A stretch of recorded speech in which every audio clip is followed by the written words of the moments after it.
2022 March L Salvador ದೇಶದಲ್ಲಿ ಅವರ president ನಾಯಿಬ್ booklet state ಎಮರ್ಜೆನ್ಸಿನ declare ಮಾಡ್ತಾರೆ. ಆಂಟಿ ಗ್ಯಾಂಗ್ ಆಪರೇಷನ್ ಅನ್ನೋದು ಪ್ರಾರಂಭ ಆಗುತ್ತೆ.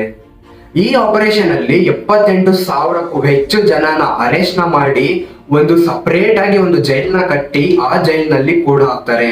ಇವರು ಮೇನ್ ಆಗಿ ಟಾರ್ಗೆಟ್ ಮಾಡಿದ್ದು MS-13 ಗ್ಯಾಂಗ್. ಇವ್ರನ್ನ ದ ಟ್ಯಾಟೂ ಗ್ಯಾಂಗ್ ಅಂತ ಕರೀತಾರೆ.